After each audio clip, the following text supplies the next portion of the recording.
ಎಲ್ಲರಿಗೂ ನಮಸ್ಕಾರ. ಮಂಗಳೂರು ವಿಶ್ವವಿದ್ಯಾನಿಲಯ SVP ಕನ್ನಡ ಅಧ್ಯಯನ ಸಂಸ್ಥೆ ಮಂಗಳ ಗಂಗೋತ್ರಿ ಇದರ ಆಶ್ರಯದಲ್ಲಿ ವಿಶ್ವವಿದ್ಯಾನಿಲಯ ಕಾಲೇಜಿನ ಸಹಕಾರದೊಂದಿಗೆ ಪ್ರಧಾನಮಂತ್ರಿ ಉಚ್ಚತರ ಶಿಕ್ಷಾ ಅಭಿಯಾನ ಯೋಜನೆಯ ಪ್ರಾಯೋಜಿತ ಕಾರ್ಯಕ್ರಮ ಶ್ರೀ ಸಾಮಾನ್ಯರಿಗೆ ಪ್ರಾಚೀನ ಕನ್ನಡ ಸಾಹಿತ್ಯ ಸರಣಿ ಉಪನ್ಯಾಸ ಮಾಲಿಕೆಯ 2ನೇ ಕಂತಿನ ಉದ್ಘಾಟನಾ ಸಮಾರಂಭದಲ್ಲಿ ನಾವು ಸೇರಿದ್ದೇವೆ. ಪಂಪನ ಆದಿಪುರಾಣ ವಿಷಯದ ಕುರಿತು ಮುಂದಿನ 3 ದಿನಗಳ ಕಾಲ ಉಪನ್ಯಾಸ ನೀಡಲಿರುವ ಪಂಪ ಪ್ರಶಸ್ತಿ ಪುರಸ್ಕೃತರು, ನಾಡಿನ ಹೆಸರಾಂತ ವಿದ್ವಾಂಸರು ಆಗಿರುವ professor BA Vivek Rai sir ಅವರನ್ನು, ಸರಣಿ ಉಪನ್ಯಾಸ ಕಾರ್ಯಕ್ರಮದ ಉದ್ಘಾಟನೆ ನೆರವೇರಿಸಲಿರುವ ಮಂಗಳೂರು ವಿಶ್ವವಿದ್ಯಾನಿಲಯದ ಮಾನ್ಯ ಕುಲಪತಿಗಳಾಗಿರುವ ಪ್ರೊಫೆಸರ್ PL ಧರ್ಮ ಸರ್ ಅವರನ್ನು, ಗೌರವ ಉಪಸ್ಥಿತಿಯಲ್ಲಿರುವ ಮಂಗಳೂರು ವಿಶ್ವವಿದ್ಯಾನಿಲಯದ ಕುಲಸಚಿವರಾಗಿರುವ ಪ್ರೊಫೆಸರ್ ಗಣೇಶ್ ಸಂಜೀವ್ ಸರ್ ಅವರನ್ನು, ವಿಶ್ವವಿದ್ಯಾನಿಲಯ ಕಾಲೇಜಿನ ಪ್ರಾಂಶುಪಾಲರಾಗಿರುವ ಪ್ರೊಫೆಸರ್ ಗಣಪತಿ ಗೌಡ ಸರ್ ಅವರನ್ನು ಮತ್ತು SVP ಕನ್ನಡ ಅಧ್ಯಯನ ಸಂಸ್ಥೆಯ ಅಧ್ಯಕ್ಷರಾಗಿರುವ ಪ್ರೊಫೆಸರ್ ನಾಗಪ್ಪ ಗೌಡ ಸರ್ ಅವರನ್ನು ಅತ್ಯಂತ ಗೌರವದಿಂದ ಸಭಾ ವೇದಿಕೆಗೆ ಆಹ್ವಾನಿಸ್ತಾ ಇದ್ದೇನೆ.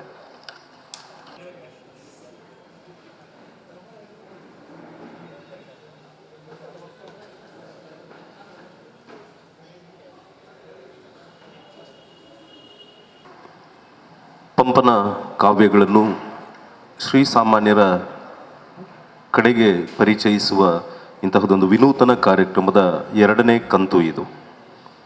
ಕಳೆದ ಬಾರಿ ಪಂಪನ ವಿಕ್ರಮಾರ್ಜುನ ವಿಜಯದ ಕುರಿತ 3 ಉಪನ್ಯಾಸಗಳನ್ನು ನಾವೆಲ್ಲ ಕೇಳಿಕೊಂಡಿದ್ದೇವೆ. ಇಂದಿನಿಂದ ಸತತ ಮುಂದಿನ 3 ದಿನಗಳ ಕಾಲ ಪಂಪನ ಆದಿಪುರಾಣದ ಬಗ್ಗೆ ಪ್ರೊಫೆಸರ್ ಅವರು ಉಪನ್ಯಾಸ ನೀಡಲಿಕ್ಕಿದ್ದಾರೆ. ಒಂದು ಔಪಚಾರಿಕ ಉದ್ಘಾಟನಾ ಕಾರ್ಯಕ್ರಮ ಇದು. ಈ ಸರಣಿ ಉಪನ್ಯಾಸ ಮಾಲಿಕೆಯ 2ನೇ ಕಂತಿನ ಇಂದಿನ ಕಾರ್ಯಕ್ರಮದಲ್ಲಿರುವ ಎಲ್ಲ ಗೌರವಾನ್ವಿತ ಅತಿಥಿ ಅಭ್ಯಾಗತರನ್ನು, ನೆರೆದಿರುವ ಎಲ್ಲ ಸಭಾಸದರನ್ನು SVP ಕನ್ನಡ ಅಧ್ಯಯನ ಸಂಸ್ಥೆಯ ಅಧ್ಯಕ್ಷರು ಆಗಿರುವ ಪ್ರೊಫೆಸರ್ ಆರ್ ನಾಗಪ್ಪಗೌಡ ಸರ್ ಅವರು ಸ್ವಾಗತಿಸಬೇಕೆಂದು ಈ ಮೂಲಕ ಅವರಲ್ಲಿ ಕೇಳಿಕೊಳ್ತಾ ಇದ್ದಾರೆ. ಎಲ್ಲರಿಗೂ ನಮಸ್ಕಾರ. ಇದೊಂದು ಭಾಳ ವಿಶೇಷವಾದಂಥ ಒಂದು ಕಾರ್ಯಕ್ರಮ. ಇದು ಮಂಗಳೂರು ವಿಶ್ವವಿದ್ಯಾನಿಲಯ ಮತ್ತು SVP ಕನ್ನಡ ಅಧ್ಯಯನ ಸಂಸ್ಥೆ ಸಹಯೋಗದಲ್ಲಿ ನಡೀತಾ ಇರುವಂಥ ಪ್ರಾಚೀನ ಕನ್ನಡ ಸಾಹಿತ್ಯಕ್ಕೆ ಸಂಬಂಧಪಟ್ಟಂಥ ಶ್ರೀಸಾಮಾನ್ಯರಿಗೆ ಪ್ರಾಚೀನ ಕನ್ನಡ ಸಾಹಿತ್ಯದ ಮೌಲ್ಯಗಳನ್ನು, ಅದರ ವಿಚಾರಗಳನ್ನು ತಲುಪಿಸುವ ಉದ್ದೇಶದಿಂದ ಮತ್ತು ವಿಶ್ವವಿದ್ಯಾನಿಲಯ ಭಾಳ ಮುಖ್ಯವಾಗಿ ಸಾರ್ವಜನಿಕರ ಜೊತೆಯಲ್ಲಿ ಒಂದು ಅವಿನಾಭಾವ ಸಂಬಂಧವನ್ನು ಏರ್ಪಡಿಸಿಕೊಳ್ಬೇಕು ಅನ್ನುವ ಹಿನ್ನೆಲೆಯಲ್ಲಿ ಆಯೋಜಿಸಿರುವಂಥ ಕಾರ್ಯಕ್ರಮ ಇದು. ಇದರ ಸರಣಿಯ ಮೊದಲ ಕಾರ್ಯಕ್ರಮ ಅಕ್ಟೋಬರ್ ತಿಂಗಳು 13, 14, 15ರಂದು ನಡೆದಿತ್ತು. ಇವತ್ತು 2ನೇ ಕಂತಿನ ಕಾರ್ಯಕ್ರಮವನ್ನು ಇವತ್ತು ನಾವು ಆರಂಭ ಮಾಡ್ತಾ ಇದ್ದೇವೆ. ಇವತ್ತಿನ ಈ ಕಾರ್ಯಕ್ರಮದ ಉದ್ಘಾಟನೆಯಲ್ಲಿ ಭಾಗಿಗಳಾಗಿರುವಂಥ ಮತ್ತು ನಮ್ಮ ವಿಶ್ವವಿದ್ಯಾನಿಲಯದ ಮಾನ್ಯ ಕುಲಪತಿಗಳಾಗಿರುವಂಥ ಪ್ರೊಫೆಸರ್ PL ಧರ್ಮ ಅವರೇ, ಇವತ್ತಿನ ಇವತ್ತು ಮತ್ತು ಮುಂದಿನ 2 ದಿನಗಳಲ್ಲಿ ಪಂಪನ ಆದಿಪುರಾಣದ ಕುರಿತು ವಿಶೇಷ ಉಪನ್ಯಾಸವನ್ನು ನೀಡಲಿರುವಂಥ ನಮ್ಮ ಗುರುಗಳು, ನಾಡಿನ ಹಿರಿಯ ವಿದ್ವಾಂಸರು, ಪಂಪ ಪ್ರಶಸ್ತಿ ಪುರಸ್ಕೃತರು ಆಗಿರುವಂಥ ಪ್ರೊಫೆಸರ್ BA ವಿವೇಕ್ ರೈ ಅವರೇ, ಮತ್ತು ನಮ್ಮ ವಿಶ್ವವಿದ್ಯಾನಿಲಯದ ನೂತನ ಕುಲಸಚಿವರಾಗಿ ಅಧಿಕಾರವನ್ನು ವಹಿಸಿಕೊಂಡಿರುವಂಥ ನಮ್ಮ ಸ್ನೇಹಿತರು, ತುಂಬ ಆತ್ಮೀಯರು ಹಾಗೂ ಪ್ರೊಫೆಸರ್ ಗಣೇಶ್ ಸಂಜೀವ್ ಅವರೇ, ಮತ್ತು ಈ ಕಾರ್ಯಕ್ರಮ ಇಲ್ಲಿ ನಡೆಯುವುದಕ್ಕೆ ಬೇಕಾದಂಥ ಎಲ್ಲ ರೀತಿಯ ವ್ಯವಸ್ಥೆಯನ್ನು ಅಚ್ಚುಕಟ್ಟಾಗಿ ನಿರ್ವಹಿಸ್ತಾ ಇರುವಂಥ ಈ ಕಾಲೇಜಿನ ಪ್ರಾಂಶುಪಾಲರು ಮತ್ತು ನನ್ನ ಆತ್ಮೀಯ ಗೆಳೆಯರು ಆಗಿರುವಂಥ ಡಾಕ್ಟರ್ ಗಣಪತಿ ಗೌಡ ಅವರೇ, ಹಾಗೂ ವೇದಿಕೆಯ ಮುಂಭಾಗದಲ್ಲಿರುವಂಥ ಎಲ್ಲ ಹಿರಿಯ ವಿದ್ವಾಂಸರೇ, ಸ್ನೇಹಿತರೆ, ಪ್ರೀತಿಯ ವಿದ್ಯಾರ್ಥಿಗಳೇ, ಮತ್ತು ನಮ್ಮ ಕನ್ನಡ ವಿಭಾಗದ ಹಿರಿಯ ಪ್ರಾಧ್ಯಾಪಕರಾಗಿರುವಂಥ ಪ್ರೊಫೆಸರ್ ಸೋಮಣ್ಣ ಅವರೇ, ಡಾಕ್ಟರ್ ಧನಂಜಯ ಕುಂಬ್ಳೆ ಅವರೇ, ಡಾಕ್ಟರ್ ಯಶುಕುಮಾರ್ ಅವರೇ, ಹಾಗೂ ಪ್ರೀತಿಯ ವಿದ್ಯಾರ್ಥಿನಿಯರೇ, ನಾನು ಆರಂಭದಲ್ಲಿ ಹೇಳಿದ ಹಾಗೆ ಇದೊಂದು ವಿಶೇಷವಾದ ಮತ್ತು ವಿನೂತನವಾದಂಥ ಮತ್ತು ಬಹುಕಾಲ ನೆನಪಿನಲ್ಲಿ ಉಳಿಯಬಹುದಾದಂಥ ಕಾರ್ಯಕ್ರಮ ಇದು ಅನ್ನುವಂಥದ್ದನ್ನು ನಾವೆಲ್ಲರೂ ಕೂಡ ನೆನಪಿನಲ್ಲಿ ಇಟ್ಕೊಳ್ಬೇಕಾದಂಥದ್ದು. ಯಾಕೆ ಅಂತೇಳಿದರೆ, ಪ್ರೊಫೆಸರ್ ವಿವೇಕ್ ರೈ ಅವರ ಉಪನ್ಯಾಸವನ್ನು ನಾವು ಅನೇಕ ಜನರು ತರಗತಿ ಒಳಗಡೆ ಕೇಳಿದ್ದೇವೆ. ಅವರು ಯಾವ ರೀತಿಯಲ್ಲಿ ವಿದ್ಯಾರ್ಥಿಗಳನ್ನು ತಟ್ಟುವ ಹಾಗೆ ವಿದ್ಯಾರ್ಥಿಗಳಿಗೆ ಒಂದು ರೀತಿ ಮನವರಿಕೆಯಾಗುವ ರೀತಿಯಲ್ಲಿ ಪಂಪನ ಕಾವ್ಯಗಳ ಕುರಿತು ಉಪನ್ಯಾಸವನ್ನು ಮಾಡ್ತಾರೆ ಅನ್ನುವಂಥದ್ದು ನಮಗೆಲ್ಲರಿಗೂ ಕೂಡ ಅಚ್ಚಳಿಯದೆ ಉಳಿದಿರುವಂಥ ಸಂಗತಿ. ಬಹುಶಃ ಅವರು ಪಂಪನ ಬಗ್ಗೆ ಮಾಡಿರುವಂಥ ಅನೇಕ ರೀತಿಯ ಅಧ್ಯಯನಗಳು ಮತ್ತು ಪಂಪನನ್ನು ಆಳವಾಗಿ ಅಧ್ಯಯನವನ್ನು ಮಾಡಿರುವಂಥ ಒಂದು ವಿಶೇಷವಾದಂಥ ಜ್ಞಾನ ಏನಿದೆ, ಆ ಜ್ಞಾನವನ್ನು ಜನಸಾಮಾನ್ಯರಿಗೆ ತಲುಪಿಸುವಂಥ, ಶ್ರೀಸಾಮಾನ್ಯರಿಗೆ ತಲುಪಿಸುವಂಥ ಕೆಲಸವನ್ನು ಮಾಡಬೇಕು ಅಂತೇಳಿ ನಿಜವಾಗಿ ಸಲಹೆಯನ್ನು ಕೊಟ್ಟಂಥವರು ಅವರೇನೆ. ಮಾನ್ಯ ಕುಲಪತಿಗಳ ಜೊತೆಯಲ್ಲಿ ಮಾತನಾಡುವ ಸಂದರ್ಭದಲ್ಲಿ ಈ ರೀತಿ ನಾನು ಪಂಪ ಪ್ರಶಸ್ತಿ ನನಗೆ ಬಂದಿದೆ, ಆ ಹಿನ್ನೆಲೆಯಲ್ಲಿ ನಾನು ಪಂಪನ ಕುರಿತು ಶ್ರೀಸಾಮಾನ್ಯ ಅನ್ನುವ ಪದವನ್ನು ಅವರೇ ಬಳಸಿದ್ದು. ಬಹುಶಃ ಅದನ್ನು ಕುವೆಂಪು ಅವರು ಮೊದಲು ಬಳಸ್ತಾರೆ. ನಾವೆಲ್ಲ ಜನಸಾಮಾನ್ಯರು ಅಂತೇಳಿ ಬಳಸುವ ಹಾಗೆ ಬಳಸ್ತಾ ಇದ್ದಂಥ ಪದವನ್ನು ಕುವೆಂಪು ಮೊದಲ ಬಾರಿಗೆ ಶ್ರೀಸಾಮಾನ್ಯ ಅನ್ನುವಂಥ ಪದವನ್ನು ಬಳಸಿದ್ದು. ಬಹುಶಃ ಆ ಪದವನ್ನು ಈ ಉಪನ್ಯಾಸ ಮಾಲಿಕೆಯ ಶೀರ್ಷಿಕೆಯನ್ನಾಗಿ ಸೂಚಿಸಿದಂಥವರೇ ಪ್ರೊಫೆಸರ್ ವಿವೇಕ್ ರೈ ಅವರು.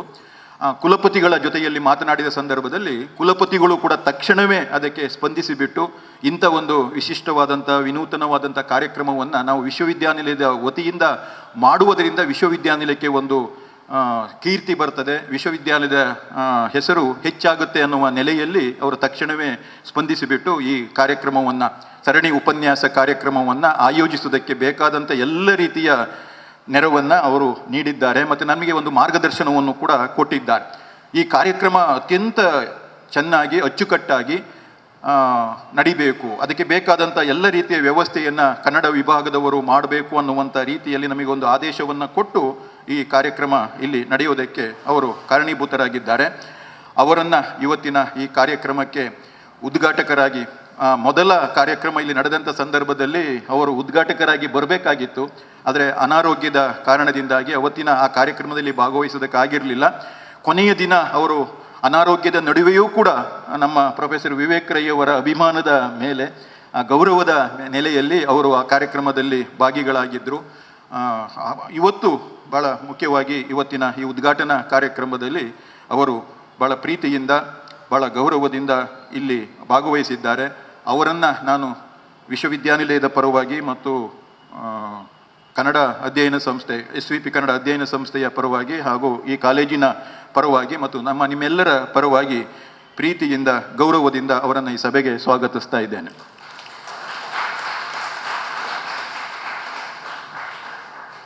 ಮತ್ತು ಪ್ರೊಫೆಸರ್ ವಿವೇಕ್ ರೈ ಅವರನ್ನು ಪರಿಚಯ ಮಾಡುವಂಥ ಅವಶ್ಯಕತೆ ಇಲ್ಲಿ ಯಾರಿಗೂ ಇಲ್ಲ, ಬಹುಶಃ ಈ ನಾಡಿನ ಯಾವ ಜನರಿಗೂ ಕೂಡ ಇಲ್ಲ ಅಂತೇಳಿ ನಾನು ಅಂದ್ಕೊಳ್ತೇನೆ. ಬಹುಶಃ ಅವರು 80 ವರ್ಷ ಪ್ರಾಯ, ಮೊನ್ನೆ ಈ ತಿಂಗಳ 8ನೇ ತಾರೀಕಿಗೆ ಅವರು ಜನ್ಮದಿನವನ್ನು ಆಚರಿಸಿಕೊಂಡಿದ್ದಾರೆ. 80 ವರ್ಷದ ಪ್ರಾಯಕ್ಕೆ ಅವರು ಕಾಲಿಟ್ಟಿದ್ದಾರೆ. ಬಹುಶಃ ಅವರಿಗೆ ಈ ಸಭೆಯ ಮೂಲಕ ಅವರಿಗೆ ಅಭಿನಂದನೆಗಳನ್ನು ಹೇಳುತ್ತಾ, ಶುಭಾಶಯಗಳನ್ನು ಸಲ್ಲಿಸುತ್ತಾ, ಇಂದಿನಿಂದ 3 ದಿವಸಗಳ ಕಾಲ ಅವರು ಪಂಪನ ಆದಿಪುರಾಣವನ್ನು ಕುರಿತು, ಆ ಕಾವ್ಯದ ವಿಶಿಷ್ಟತೆಯ ಕುರಿತು ಉಪನ್ಯಾಸವನ್ನು ನೀಡಲಿದ್ದಾರೆ. ಅವರು ಈ ರೀತಿಯ ಕಾರ್ಯಕ್ರಮಕ್ಕೆ ಅವರೇ ಮುಂಚೂಣಿಯಲ್ಲಿ ನಿಂತು ಈ ಕಾರ್ಯಕ್ರಮವನ್ನು ನಡೆಸ್ಕೊಳ್ತಾ ಇರುವಂಥದ್ದು ನಮಗೆಲ್ಲ ಬೆನ್ನು ತಟ್ಟುವಂಥ ಕೆಲಸವನ್ನು, ಮತ್ತು ಯಾವ ರೀತಿ ಕಾರ್ಯಕ್ರಮಗಳನ್ನು ಆಯೋಜಿಸಬೇಕು ಅನ್ನುವಂಥ ರೀತಿಯ ಮಾರ್ಗದರ್ಶನವನ್ನು ಮಾಡ್ತಾ ಇರುವಂಥವರು ಮತ್ತು ನನ್ನ ಪ್ರೀತಿಯ ಗುರುಗಳು. ಅವರನ್ನು ಈ ಕಾರ್ಯಕ್ರಮಕ್ಕೆ ಭಾಳ ವಿಶೇಷವಾಗಿ ಪ್ರೀತಿಯಿಂದ ಮತ್ತು ಗೌರವಪೂರ್ವಕವಾಗಿ ಸ್ವಾಗತಿಸ್ತಾ ಇದ್ದೇನೆ.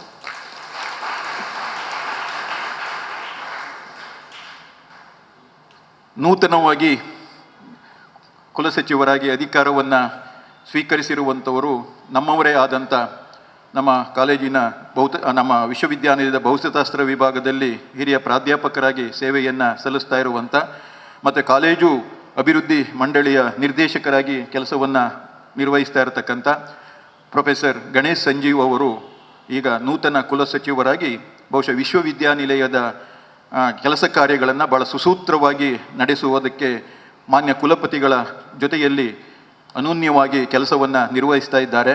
ಅವರು ಭಾಳ ಇವತ್ತಿನ ಕಾರ್ಯಕ್ರಮದಲ್ಲಿ ನಾನು ಭಾಗವಹಿಸೋದಿಲ್ಲ, ನಾನು ಕೆಳಗಡೆ ಕೂತ್ಕೊಳ್ತೀನಿ ಅನ್ನೋ ರೀತಿಯಲ್ಲಿ ಮಾತನಾಡಿದರು. ಇಲ್ಲ ಸರ್, ನೀವು ಬರಲೇಬೇಕು ಅಂತ ಹೇಳಿದಂಥ ಸಂದರ್ಭದಲ್ಲಿ ಅವರು ಬಂದು ಇವತ್ತಿನ ವೇದಿಕೆಯಲ್ಲಿ ನಮ್ಮ ಜೊತೆಯಲ್ಲಿ ಇದ್ದಾರೆ. ಅವರನ್ನು ವಿಶ್ವವಿದ್ಯಾನಿಲಯದ ಪರವಾಗಿ, ನಮ್ಮ SVP ಕನ್ನಡ ಅಧ್ಯಯನ ಸಂಸ್ಥೆಯ ಪರವಾಗಿ ಮತ್ತು ಈ ಕಾಲೇಜಿನ ಪರವಾಗಿ, ನಿಮ್ಮೆಲ್ಲರ ಪರವಾಗಿ ಪ್ರೀತಿಯಿಂದ ಈ ಸಭೆಗೆ ಸ್ವಾಗತಿಸ್ತಾ ಇದ್ದೇನೆ. ಈ ಕಾಲೇಜಿನ ಪ್ರಾಂಶುಪಾಲರು ಮತ್ತು ನಮ್ಮ ಆತ್ಮೀಯ ಗೆಳೆಯರು ಆಗಿರುವಂಥ ಡಾಕ್ಟರ್ ಗಣಪತಿ ಗೌಡ ಅವರು ನಮ್ಮ ಜೊತೆಯಲ್ಲಿದ್ದಾರೆ.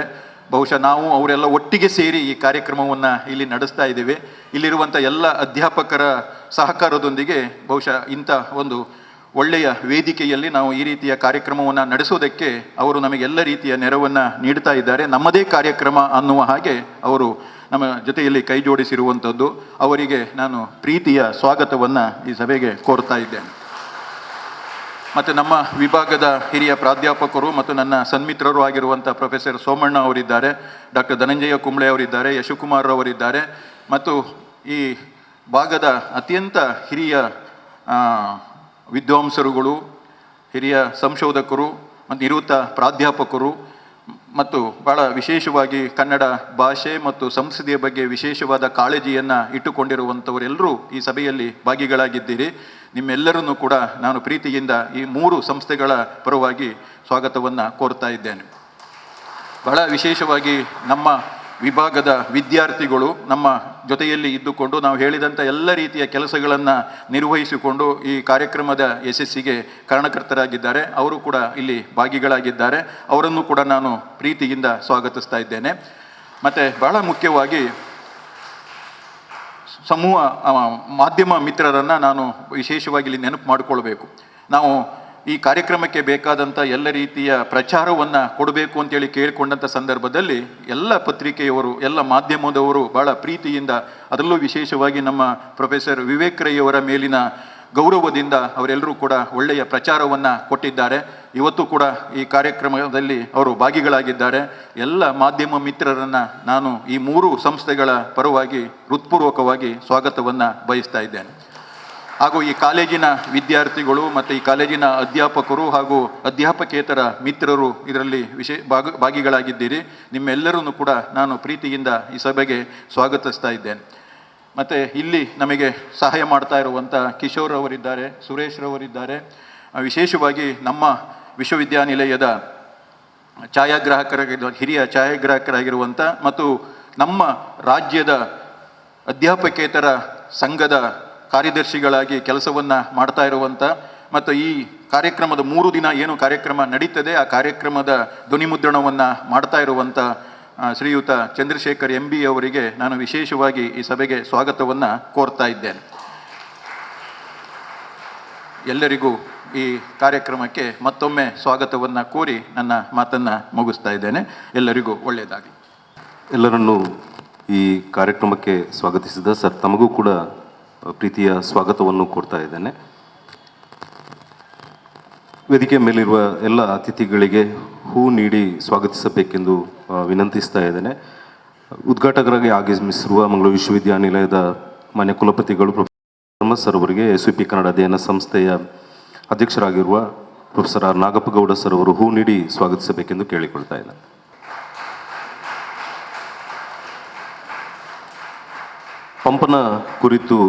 ಪಂಪನ ಆದಿಪುರಾಣದ ಕುರಿತು ಮುಂದಿನ 3 ದಿನಗಳ ಕಾಲ ಉಪನ್ಯಾಸ ನೀಡಲಿರುವ ಗುರುಗಳಾಗಿರುವ professor BA Vivek Rai sir ಅವರಿಗೆ ಶಾಲು, ಹಾರ, ಪುಷ್ಪ ಮತ್ತು ಪುಸ್ತಕ ಸ್ಮರಣಿಕೆ ನೀಡಿ ಮಾನ್ಯ ಕುಲಪತಿಗಳು ಅವರನ್ನು ಅತ್ಯಂತ ಗೌರವದಿಂದ ಗೌರವಿಸಬೇಕೆಂದು ವಿನಂತಿಸ್ತಾ ಇದ್ದೇನೆ.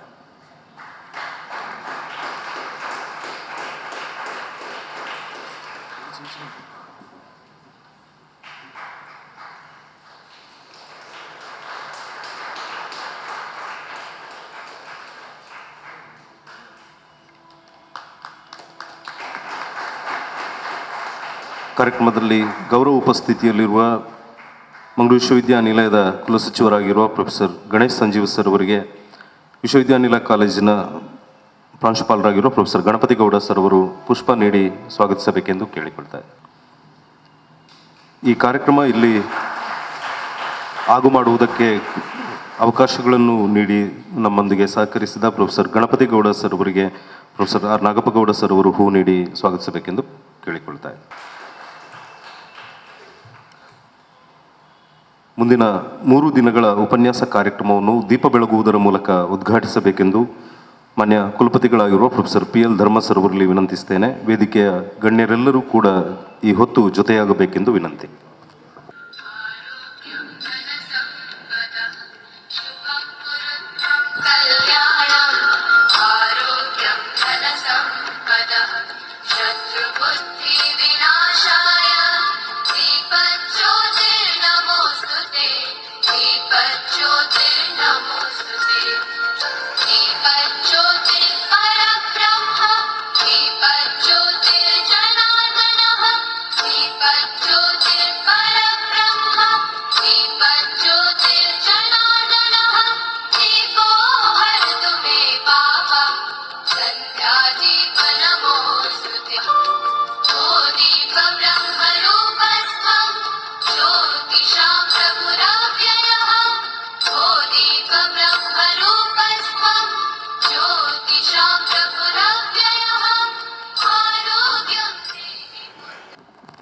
ಇಂತಹ ವಿನೂತನ ಕಾರ್ಯಕ್ರಮದ ಹಿಂದಿನ ರೂವಾರಿಗಳು ಮಾನ್ಯ ಕುಲಪತಿಗಳು.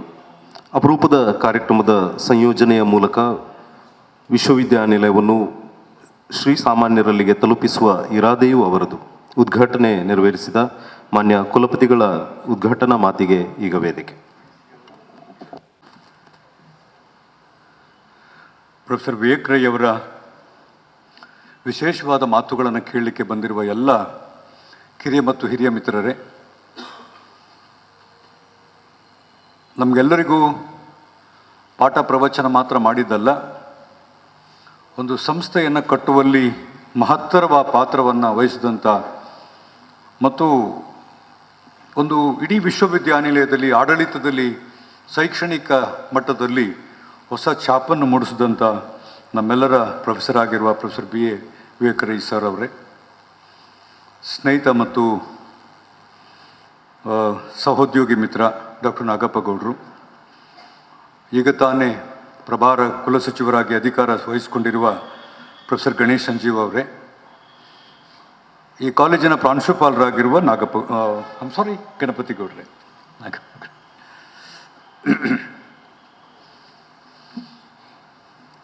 ಕನ್ನಡ ಸಾಹಿತ್ಯದ ಬಗ್ಗೆ ಸಾಕಷ್ಟು ಓದ್ಕೊಂಡಿಲ್ಲದಿದ್ದರೂ ಕೂಡ ನಮ್ಮ ಸ್ನೇಹಿತರು ಮಾಡಿದಂಥ ಎಲ್ಲ ಸಾಹಿತ್ಯದ ಕೃಷಿಯನ್ನು ದೂರದಿಂದ ನೋಡಿ ಅನುಭವಿಸಿದ್ದೇನೆ ಮತ್ತು ತುಂಬ ಹೆಮ್ಮೆ ಪಡ್ತೇನೆ. ಇತ್ತೀಚಿನ ದಿವಸಗಳಲ್ಲಿ ತಮಗೆಲ್ಲರಿಗೂ ಗೊತ್ತಿರುವ ಹಾಗೆ ಇಂಗ್ಲಿಷ್ ಪ್ರಭಾವದಿಂದಾಗಿ ಗೊತ್ತಿದ್ದೋ ಗೊತ್ತಿಲ್ಲದೆಯೋ ಡೆಲಿಬರೇಟ್ಲಿ ಸಮ್ಟೈಮ್ಸ್ ನಾವು ನಮ್ಮ ಭಾಷೆಯನ್ನು ಮರೆತು ಬಿಡೋದು ಮಾತ್ರ ಅಲ್ಲ, ಮತ್ತು ಆ ಭಾಷೆಯ ಔಚಿತ್ಯತೆ ಸಿಗ್ನಿಫಿಕೆನ್ಸ್ ಏನಿದೆ ಅದನ್ನು ವ್ಯಾಖ್ಯಾನ ಮಾಡುವುದರಲ್ಲೂ ಕೂಡ ತಪ್ಪು ಎಸಗ್ತಾ ಬಂದಿದ್ದೇವೆ. ಬಹುಶಃ ನಾವು ಈ ಉಪಚಾರವನ್ನು ಇಂಗ್ಲೀಷ್ಗೂ ಮಾಡಿದ್ದೇವೆ ಒಂದು ಅರ್ಥದಲ್ಲಿ. ಇಂಗ್ಲೀಷ್ ಇಸ್ ಎವ್ರಿಬಡೀಸ್ ಲ್ಯಾಂಗ್ವೇಜ್, ಅದನ್ನು ಹೇಗೆ ಬೇಕಾದರೂ ಮಾತನಾಡ್ಬೋದು ಅಂತೇಳಿ ಇಂಗ್ಲೀಷನ್ನು ನಮ್ಮದೇ ಶೈಲಿನಲ್ಲಿ ಮಾತಾಡೋಕ್ಕೆ ಕಲ್ತಿದ್ವಿ. ಅದು ನಮ್ಮ ಮಾತೃಭಾಷೆಗೂ ಅನ್ವಯಿಸ್ತದೆ. ಎಷ್ಟೋ ಸಂದರ್ಭಗಳಲ್ಲಿ ನಮ್ಮ ಭಾಷೆಯನ್ನು ನಾವು ಬಹಳ ಗಂಭೀರವಾಗಿ ಪರಿಗಣಿಸಲಿಲ್ಲ. ಆ ಕಾರಣದಿಂದಾಗಿ ನಮ್ಮ ಭಾಷೆಗೆ ಸಾಕಷ್ಟು ಎಡರು ತೊಡರುಗಳು ಆದವು. ಎಲ್ಲ ಹೈಯರ್ ಎಜುಕೇಷನ್ ಇನ್ಸ್ಟಿಟ್ಯೂಷನ್ಸ್ಗಳು ಒಂದರ್ಥದಲ್ಲಿ ಸಂಕಷ್ಟದ ಕಾಲದ ಪರಿಸ್ಥಿತಿಯಲ್ಲಿ ಹಿರಿಯ ಪ್ರಾಧ್ಯಾಪಕ ಮಿತ್ರರು ನಿವೃತ್ತಿ ಆಗ್ತಾ ಇರುವ ಮತ್ತೊಂದು ಕಡೆ ಹೊಸ ಥರದ ಸವಾಲುಗಳು ಎದುರಾಗ್ತಾ ಬಂದು ಪ್ರೊಫೆಸರ್ ವಿವೇಕ್ ರೈ ಅವರು ಬೇರೆ ಬೇರೆ ಸಂದರ್ಭದಲ್ಲಿ ಬಹಳ ವಿಶ್ವವಿಖ್ಯಾತಿ ಪಡೆದಂಥ ವಿಶ್ವವಿದ್ಯಾನಿಲಯಗಳ ಕುಲಪತಿಗಳಾಗಿ ವಾಪಸ್ ಬಂದ ಮೇಲೆ ಇಡೀ ದಕ್ಷಿಣ ಕನ್ನಡ ಮಾತ್ರ ಅಲ್ಲ, ನಮ್ಮೆಲ್ಲ ಕನ್ನಡ ನೆಲ ಮತ್ತು ನಾಡು ನುಡಿಗೆ ಅಭಿಮಾನ ಪಡುವವರು ಎಲ್ರಿಗೂ ಕೂಡ ಸಂತೋಷದ ಸುದ್ದಿ ಏನು ಅಂತಂದರೆ ಪಂಪ ಪ್ರಶಸ್ತಿ ಬಂದದ್ದವರಿಗೆ. ಇಂಥ ಪ್ರಶಸ್ತಿಗಳು ವಿದ್ಯಾರ್ಥಿಗಳು ಅವರಿಗೆ ನೂರಾರು ಕೊಟ್ಟಿದ್ದಾರೆ. ಆವಾಗಲೇ ಕ್ಲಾಸ್ನಲ್ಲಿ ನಮ್ಮನ್ನೂ ಸೇರಿಕೊಂಡಾಗೆ ಕನ್ನಡ ಸಾಹಿತ್ಯದ ವಿದ್ಯಾರ್ಥಿಗಳು ಅಲ್ಲದಿದ್ದರೂ ಕೂಡ ನಮಗೆಲ್ಲರಿಗೂ ಪಾಠ ಮಾಡಿ ನೂರಾರು ಪ್ರಶಸ್ತಿಗಳನ್ನು ಅವರು ಪಡ್ಕೊಂಡಿದ್ದಾರೆ. ಈಗಾಗಲೇ ಹೃದಯದ ಮಾತುಗಳಲ್ಲಿ ಹೇಳೋದಾದರೆ ಪ್ರತಿಯೊಬ್ಬರಿಗೂ ವಿಶ್ವವಿದ್ಯಾನಿಲಯದಲ್ಲಿ ಪ್ರೊಫೆಸರ್ ಅವರು, ಎಲ್ಲ ಸೈನ್ಸ್ ಪ್ರೊಫೆಸರ್ಗಳಿಗೂ ಪ್ರೊಫೆಸರ್ ಅವರು. ಒಬ್ಬರು ಆತ್ಮೀಯ ಸ್ನೇಹಿತರು ಪ್ರೊಫೆಸರ್ ಸುಬ್ರಹ್ಮಣ್ಯ ಅಂತಿದ್ದರು ಮೆರೈನ್ ಜುವಾಲಜಿ ಡಿಪಾರ್ಟ್ಮೆಂಟಲ್ಲಿ. ಅವರ ಸಹೋದ್ಯೋಗಿ ಮಿತ್ರರು ಪ್ರೊಫೆಸರ್ ಜಯರಪ್ಪ ಇಲ್ಲಿದ್ದಾರೆ. ಟೀ ಕುಡಿಯೋಕೆ ಹೋಗಿ ಬಂದರೆ ಇವತ್ತು ಬಹಳ ಚೆನ್ನಾಗಿತ್ತು ನಮ್ಮದು ತಿಂಡಿ ಚೆನ್ನಾಗಿತ್ತು. ಯಾಕಂತಂದರೆ ನಮಗೆ ನಮ್ಮ ಪ್ರೊಫೆಸರ್ ರೈ ಅವರ ಭಾಷಣ ಕೇಳಲಿಕ್ಕಾಯಿತು, ಮಾತು ಕೇಳಲಿಕ್ಕಾಯಿತು. Canteen was converted as a classroom. ಭಾಳ ಚೆನ್ನಾಗಿತ್ತು. ಕ್ಯಾಂಟೀನನ್ನೇ ಒಂದು ಕ್ಲಾಸ್ ರೂಮ್ ಆಗಿ ಮಾಡ್ತಾಯಿದ್ರು, ಗಂಭೀರವಾದ ಚರ್ಚೆ ಮಾಡ್ತಾಯಿದ್ರು. ಹಾಗಾಗಿ ಶ್ರೀಧರ್ ಮೂರ್ತಿಯವರು ಇವರೆಲ್ಲ ಹೊರಗಡೆ ಬಂದಾಗ ವಿವೇಕ್ ರೈ ಅವರ ಕ್ಲಾಸ್ನಲ್ಲಿದ್ವಿ ನಾವು ಇವತ್ತು, ನಮ್ಗೆ ಬಹಳ ಒಂದು ರಿಫ್ರೆಶ್ ಆಯಿತು ಅಂತ ಹೇಳೋ ಮಾತು ಕೇಳಿದಾಗ ನಮಗೆಲ್ಲ ಏನೇನೋ ಹೊಸದು ಅನುಭವಗಳಾಗ್ತಾಯಿದ್ವು. ಪ್ರೊಫೆಸರ್ ವಿವೇಕ್ ರೈಯನ್ನು ತುಂಬ ಹತ್ತಿರದಿಂದ ನೋಡಿದವನು ನಾನು. ನನ್ನ ಸಹಪಾಠಿ ಕೂಡ ಅದು ನನ್ನ ಬ್ಯಾಚ್ಮೇಟ್ ಆಗಿದ್ದರಿಂದ ಅಲ್ಲಿ ಏನು ನಡೀತದೆ ಏನಾಗುತ್ತೆ ಅನ್ನೋದನ್ನು ಹಾಸ್ಟೆಲ್ ಚರ್ಚೆ ಮಾಡ್ತಾಯಿದ್ವಿ. ಎಷ್ಟು ಸಾಹಿತ್ಯ ನಿಮಗೆ ಹೇಗೆ ಪ್ರೀತಿಯನ್ನು, ಸೌಹಾರ್ದತೆಯನ್ನು ಮತ್ತು ಬದುಕಿನ ಹೊಸ ಕಲೆಯನ್ನು ಕಳಿಸ್ಕೊಡ್ತದೋ, ಅದನ್ನು ಬರೀ ಓದೋದಕ್ಕೆ ಮಾತ್ರ ಮೀಸಲಾಗಿಡದೆ ಅದನ್ನು ಆಚರಣೆಗೆ ತಂದವರು ಹೆಚ್ಚಿನ ಕನ್ನಡ ಪ್ರಾಧ್ಯಾಪಕ ಮಿತ್ರರು. ಆ ಹಿನ್ನೆಲೆಯಲ್ಲಿ ಅವ್ರನ್ನ ಕ್ಲೋಸ್ ಆಗಿ ವಾಚ್ ಮಾಡಬಹುದಾದ, ಅವ್ರ ಜೊತೆಗೆ ಬೆರೆಯುವ ಒಂದು ಅವಕಾಶವನ್ನು ಪರಮಾತ್ಮ ನಮಗೆಲ್ಲ ವಹಿಸ್ಕೊಟ್ಟಿದ್ರು ಮತ್ತು ಒದಗಿಸ್ಕೊಟ್ಟಿದ್ರು. ಪಂಪ ಪ್ರಶಸ್ತಿ ಬಂತು, ಅಭಿನಂದಿಸಬೇಕಾಗಿತ್ತು, ಅಭಿನಂದಿಸಿದ್ವಿ. ಅದು ಸಣ್ಣ ಕೆಲಸ ಅಂತ ನಾವು ಹೋಗಿ ಮಾಡಿದ್ವಿ. ನಮ್ಮ ಹಿರಿಯ ಪ್ರಾಧ್ಯಾಪಕರನ್ನ ಯಾವತ್ತೂ ನಾವು ಗೌರವದಿಂದ ನೋಡಿದವರು. ಇದು ಒಂದು ಪ್ರಶಸ್ತಿ. ಆದರೂ ನಾವಾಗೊಂದು ಅಭಿನಂದಿಸುವಂಥ ಒಂದು ಸಂದರ್ಭದಲ್ಲಿ ಒಂದು ಕಿವಿ ಮಾತು ಹೇಳಿದ್ರು, ಅದು ಬಹಳ ಟಚಿಂಗ್. ಧರ್ಮ, ಹೇಗಾದರೂ ಮಾಡಿ ನನ್ನ ಹತ್ರ ಏನಿದೆ, ನನ್ನ ಹತ್ರ ಈ ಸಂಪತ್ತಲ್ಲ, ನಾನು ಏನು ಇಲ್ಲಿ ತನಕ ಓದ್ಕೊಂಡಿದ್ದೀನೋ, ಒಂದಷ್ಟು ನನಗೆ ನೆನಪಿನ ಶಕ್ತಿ ಇದೆಯೋ, ಅದನ್ನೆಲ್ಲ ನಾನು ಇಲ್ಲಿ ತನಕ ನನ್ನ ಕ್ಲಾಸ್ ರೂಮ್ನಲ್ಲಿ ಮತ್ತು ಬೇರೆ ಬೇರೆ ವೇದಿಕೆಗಳಲ್ಲಿ, ರಾಷ್ಟ್ರೀಯ ಅಂತಾರಾಷ್ಟ್ರೀಯ ಮಟ್ಟದ ವೇದಿಕೆಗಳಲ್ಲಿ ಹಂಚಿಕೊಂಡಿದ್ದೀನಿ. ಈಗ ನನ್ನ ಕನ್ನಡ ಭಾಷೆಯ ಒಂದಷ್ಟು ಅಂಶಗಳನ್ನು ನಾನು ಶ್ರೀಸಾಮಾನ್ಯರಿಗೆ ಹಂಚಿಕೊಡ್ಬೇಕು ಮತ್ತು ಅವ್ರ ಜೊತೆ ಚರ್ಚೆ ಮಾಡಬೇಕು. ಹಾಗಾಗಿ ಇದಕ್ಕೊಂದು ಒಳ್ಳೆಯ ಆಲೋಚನೆ ನನ್ನಲ್ಲಿದೆ, ಇದನ್ನು ಕಾರ್ಯರೂಪಕ್ಕೆ ತಂದರೆ ವಿಶ್ವವಿದ್ಯಾಲಯಕ್ಕೆ ಒಳ್ಳೆಯದಾಗುತ್ತೆ ಅಂತಂದಾಗ, ಸರ್ ಯು ಪ್ಲೀಸ್ ಪ್ರೊಸೀಡ್, ಏನಿದು ಅಂತ ಹೇಳಿ ಅಂತಂದಾಗ, ಈ ಯೋಜನೆಯನ್ನು ಮೊದಲು ನನಗೆ ಕೊಟ್ಟವರು ನಮ್ಮ ಪ್ರೊಫೆಸರ್ ಅವರು. ಪಂಪನ ಬಗ್ಗೆ, ಆದಿಪುರಾಣದ ಬಗ್ಗೆ ನಾನೊಂದಷ್ಟು ಮಾಡ್ಕೊಂಡಿದ್ದೀನಿ, ಸಂಶೋಧನೆ ಮಾಡಿದ್ದೀನಿ, ಓದ್ಕೊಂಡಿದ್ದೀನಿ.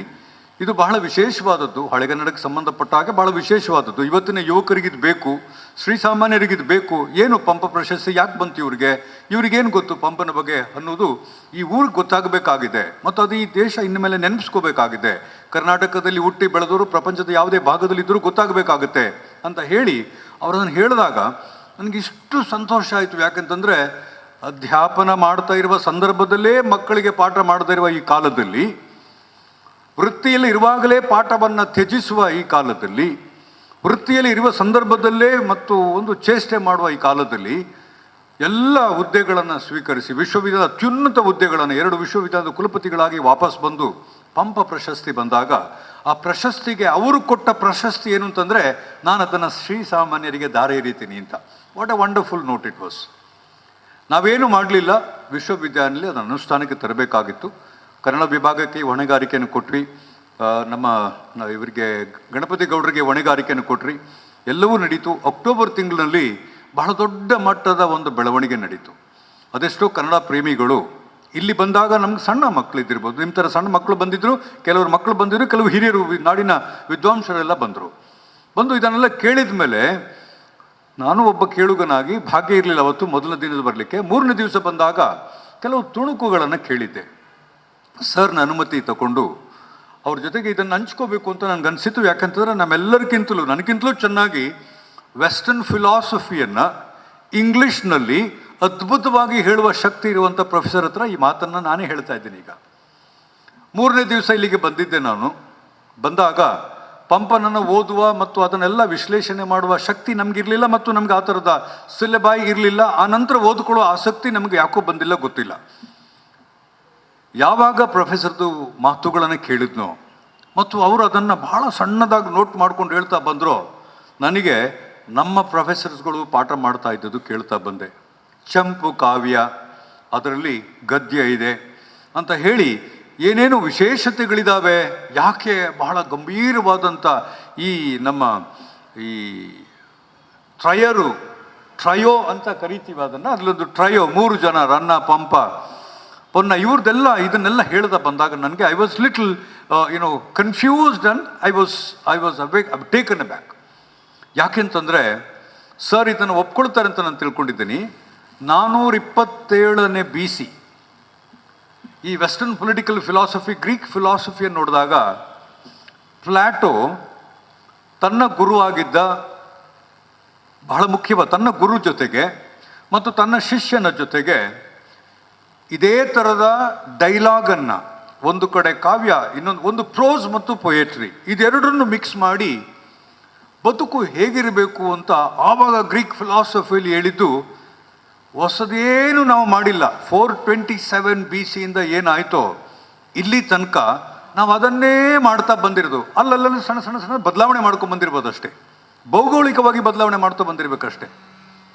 ಈ ಪಂಪನ ಕಾವ್ಯದ ಲೆಕ್ಚರ್ ಕೇಳಿದ ಮೇಲೆ ಎಲ್ಲಿಂದ ಎಲ್ಲಿಗೆ ಕನೆಕ್ಷನ್ ಆಗಿದೆ ನೋಡ್ತಾ ಬನ್ನಿ.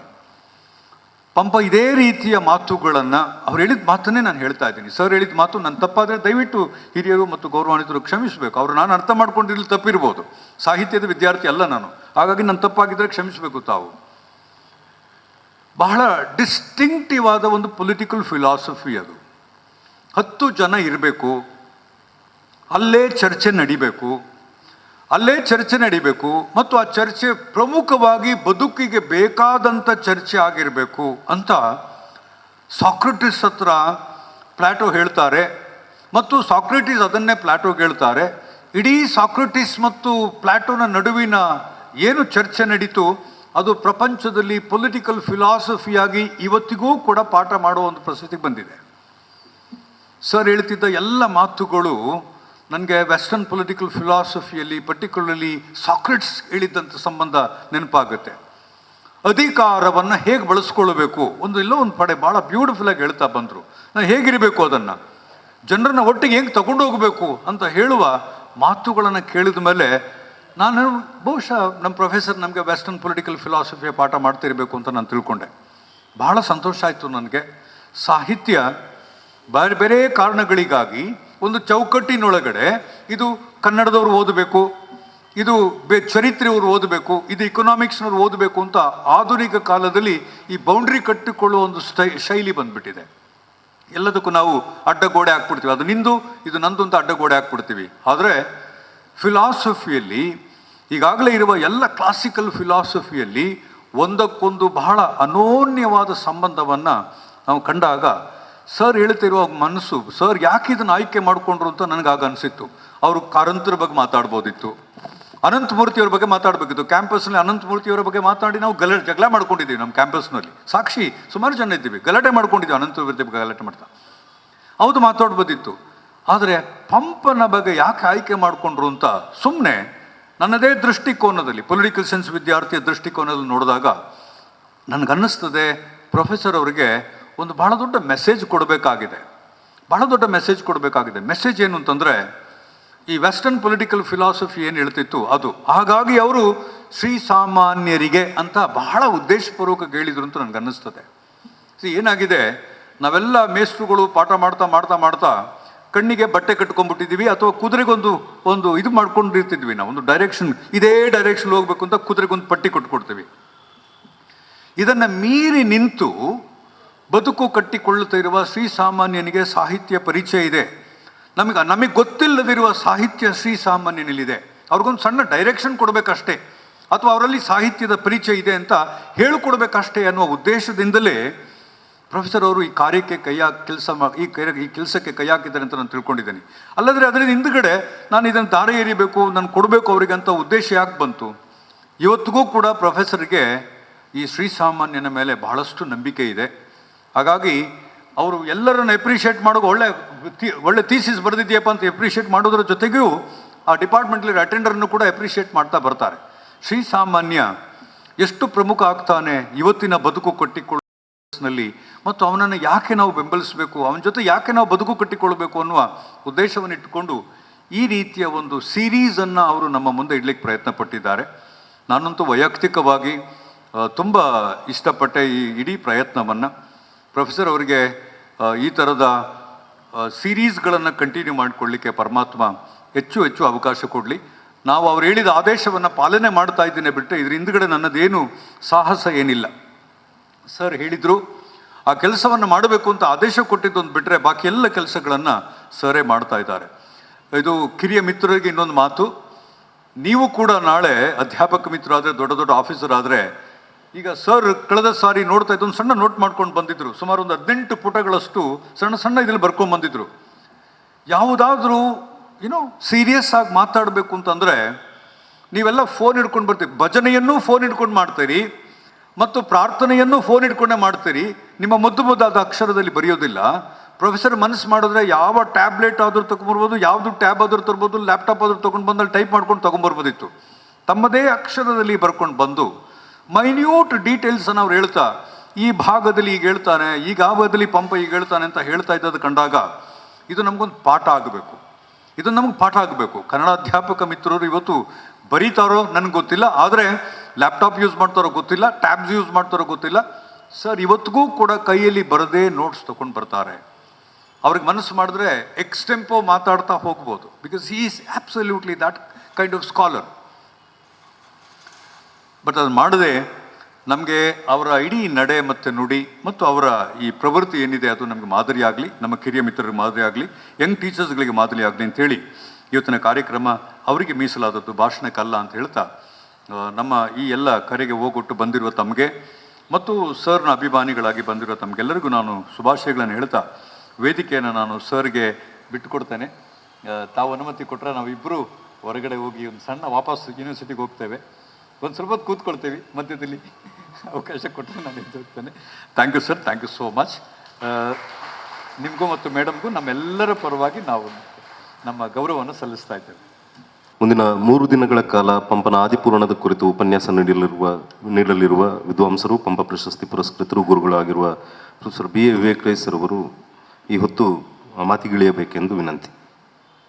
ನಮ್ಮ ಪ್ರಿಯ ಸ್ನೇಹಿತರಾದ ಕುಲಪತಿ ಪ್ರೊಫೆಸರ್ PL ಧರ್ಮ ಅವರೇ, ಕುಲಸಚಿವರಾದ ಪ್ರೊಫೆಸರ್ ಗಣೇಶ್ ಎನ್ ಜಿ ಅವರೇ, ಪ್ರೊಫೆಸರ್ ಗಣಪತಿ ಗೌಡ್ರೆ, ಪ್ರೊಫೆಸರ್ ನಾಗಪ್ಪ ಗೌಡ್ರೆ ಮತ್ತು ನೆರೆದಿರುವಂತಹ ನನ್ನೆಲ್ಲ ಸ್ನೇಹಿತರೆ, ಮಾಧ್ಯಮದ ಗೆಳೆಯರೇ, ವಿದ್ಯಾರ್ಥಿಗಳೇ, ಅಕ್ಟೋಬರ್ ತಿಂಗಳಲ್ಲಿ ಪಂಪನ ವಿಕ್ರಮಾದಿತ್ಯದ ಬಗ್ಗೆ ನಾನು 3 ಉಪನ್ಯಾಸ ಕೊಟ್ಟೆ. ಆಮೇಲೆ ಮುಂದೆ ಕೊಡಬೇಕು ಬೇಡ ಅಂತ ನನಗೇನು ಸ್ಪಷ್ಟತೆ ಇರಲಿಲ್ಲ. ಆದರೆ ನಾಗಪ್ಪವರು ಕೇಳ್ತಾ ಇದ್ದರು. ಅದನ್ನು ಅವರ ಕನ್ನಡ ವಿಭಾಗ ಚಂದ್ರಶೇಖರ್ ಅವರ ನೆರವಿನಿಂದ ಭಾಳ ಅಚ್ಚುಕಟ್ಟಾಗಿ ದಾಖಲಾತಿ ಮಾಡಿ ಯೂಟ್ಯೂಬ್ ಮಾಡಿದರು. ಅದು ಎಷ್ಟು ಜನಪ್ರಿಯ ಆಯಿತು ಅಂದರೆ ನೀವೆಲ್ಲ ಅದನ್ನು ಕೇಳಿದವರಿದ್ದೀರಿ. ಆದರೆ ಆ ಯೂಟ್ಯೂಬ್ ನಾನು ಯಾರಿಗೂ ಕಳಿಸ್ಲಿಲ್ಲ, ಆದರೆ ಅದು ಕರ್ನಾಟಕದಾದ್ಯಂತ ಪ್ರಸಾರ ಆಯಿತು. ಎಲ್ಲಿವರೆಗೆ ಅಂದರೆ ಒಂದಿನ ನಮ್ಮ ಪಂಪನ ಬಗ್ಗೆ ಬಹುಶಃ ನಮ್ಮ ರಾಜ್ಯದಲ್ಲಿ ಅಥಾರಿಟಿ ಅನ್ನುವಂಥ ಹಂಪ ನಾಗರಾಜವರು ಫೋನ್ ಮಾಡಿ ನೀವೇನೋ ಮಾಡಿದ್ದೀರಂತೆ, ನಾನು 2 ಕೇಳಿದೆ, 3ನೇದು ಕಳಿಸ್ಕೊಡಿ ಅಂತ ಹೇಳಿದರು. 3ನೇದು ಕಳಿಸ್ಕೊಟ್ಟೆ. ಅದನ್ನು ಕೇಳಿ ಭಾಳ ಸಂತೋಷಪಟ್ಟರು. ನಾನು ಪಂಪನನ್ನು ಮತ್ತೊಂದು ಬಾರಿ ಕೇಳಿದ ಹಾಗಾಯಿತು ಅಂತ ಒಂದು ಭಾಳ ಸಂತೋಷದ ಮಾತು ಹೇಳಿದರು. ಅನೇಕ ಮಂದಿ ಬೆಂಗಳೂರಿನ SR ವಿಜಯಶಂಕರ್ ಅವರಿಗೆ ನಾನು ಕಳಿಸ್ಕೊಡ್ಲಿಲ್ಲ, ಯಾರಿಂದಲೋ ಕೇಳಿದ್ರಂತೆ. ಅದನ್ನು ಕೇಳಿ ಆಮೇಲೆ ಪ್ರತಿಯೊಂದರ ಬಗ್ಗೆ ಒಂದು ದೀರ್ಘ ಟಿಪ್ಪಣಿ ಬರೆದು ಫೇಸ್ಬುಕ್ಕಲ್ಲಿ ಹಾಕ್ಕೊಂಡು ಬಿಟ್ರು. ನಾನು ಫೇಸ್ಬುಕ್ಕಲ್ಲಿ, ಇನ್ಸ್ಟಾಗ್ರಾಮಲ್ಲಿ ಯಾವುದೂ ಇಲ್ಲದಿರುವ ಕಡೆ ನನಗೆ ಗೊತ್ತಿಲ್ಲ. ಅಂದರೆ ಸುಮಾರು 650ಕ್ಕಿಂತ ಹೆಚ್ಚು ಮಂದಿ 1 ಗಂಟೆಯ ಹಳಗನ್ನಡದ ಈ ಕಾವ್ಯದ ಉಪನ್ಯಾಸವನ್ನು ಸಂಪೂರ್ಣವಾಗಿ ಕೇಳ್ತಾರೆ ಅಂತ ಆದರೆ ಇದೊಂದು ಶುಭ ಲಕ್ಷಣ ಅಂತ ನಾನು ಅಂದ್ಕೊಂಡಿದ್ದೇನೆ. ಅದು ನನಗೆ ಪ್ರೇರಣೆಯನ್ನು ಕೊಟ್ಟಿದ್ದು. ಹಾಗಾಗಿ ನನಗೆ ಇದನ್ನು ಪಂಪನ ಇನ್ನೊಂದು ಕಾವ್ಯವನ್ನು ಲಗಪ್ಪುಗೊಂಡು ಹೇಳಿದರು, ನಾನು ಮಾಡ್ತೇನೆ ಅಂತ ಹೇಳಿದೆ. ವಾಸ್ತವಿಕವಾಗಿ ಆದಿಪುರಾಣ ಪಂಪ ಭಾರತಕ್ಕಿಂತ ಹೆಚ್ಚು ವ್ಯಾಪಕವಾದ್ದು ಮತ್ತು ಸ್ವಲ್ಪ ಸವಾಲಿನದ್ದು ಕೂಡ ಹೌದು. ತನ್ನ 39ನೇ ವಯಸ್ಸಿನಲ್ಲಿ ಪಂಪ ಈ ಕಾವ್ಯವನ್ನು ರಚನೆ ಮಾಡಿದ. ಆ ನಂತರ ಅವನು ಪಂಪ ಭಾರತವನ್ನು ರಚನೆ ಮಾಡಿರುವಂಥದ್ದು. ಮೊದಲನೇ ಕಾವ್ಯನೇ ಅದು ಆದಿಪುರಾಣ, ತನ್ನ 39ನೇ ವಯಸ್ಸಿನಲ್ಲಿ. ನಾನು ನನ್ನ 21 ವಯಸ್ಸಿನಲ್ಲಿ ಆದಿಪುರಾಣವನ್ನು ಕೇಳಿದ್ದು. ನಾನು 1968ರಲ್ಲಿ ಮೈಸೂರು ವಿಶ್ವವಿದ್ಯಾಲಯದ ಮಂಗಳೂರು ಸ್ನಾತಕೋತ್ತರ ಕೇಂದ್ರದಲ್ಲಿ 1ನೇ MA ವಿದ್ಯಾರ್ಥಿಯಾಗಿದ್ದಾಗ ನಮಗೆ ಪಂಪ ಸ್ಪೆಷಲ್ ಆಥರ್ ಅಂತ ಇತ್ತು. ಅಲ್ಲಿ ಆದಿಪುರಾಣವನ್ನು ನಮಗೆ ಪಾಠ ಮಾಡಿದವರು ವಿಭಾಗದ ಮುಖ್ಯಸ್ಥರು, ನನ್ನ ಗುರುಗಳಾಗಿದ್ದ ಪ್ರೊಫೆಸರ್ SV ಪರಮೇಶ್ವರ ಭಟ್ರು. 1 ವರ್ಷ ಇಡೀ ಅದನ್ನು ಪಾಠ ಮಾಡಿದರು. ನಾನು ಬರೆದುಕೊಂಡ ನೋಟ್ಸಿನ ಹಳೆಯ ಒಂದು ಟೆಕ್ಸ್ಟನ್ನು ತಂದಿದ್ದೇನೆ. ಇವತ್ತು ನಿಮಗೆ ಆಮೇಲೆ ಕ್ಲಾಸ್ ಮಾಡುವಾಗ ತೋರಿಸ್ತೇನೆ. ಅದರಲ್ಲಿ ಉದ್ದಕ್ಕೂ ಬರ್ಕೊಂಡದ್ದು, ಪ್ರೊಫೆಸರ್ ಹೇಳಿದ ಅರ್ಥಗಳು, ವಿವರಣೆ ಎಲ್ಲ ಬರ್ಕೊಂಡದ್ದು KG ಕುಂದಣಗಾರ ಅವರ ಸಂಪಾದನೆಯ ಪ್ರತಿ. ಆಮೇಲೆ ಅನೇಕ ಪ್ರತಿಗಳು ಬಂದಿವೆ. ಆಮೇಲೆ 68 ಆದಮೇಲೆ 70ರಲ್ಲಿ ನಾನು ಅದೇ ವಿಭಾಗದಲ್ಲಿ ಉಪನ್ಯಾಸಕನಾದೆ. ಆಗ ಗುರುಗಳು ಅವರು ವಿಭಾಗ ಮುಖ್ಯಸ್ಥರಾದಾಗ ನನಗೆ ಹೇಳಿದರು, ಟೈಮ್ ಟೇಬಲ್ ಮಾಡುವಾಗ ನನಗೆ ಆದಿಪುರಾಣವನ್ನು ಹಚ್ಚಿದರು. ನನಗೆ ಗಾಬರಿ ಆಯಿತು.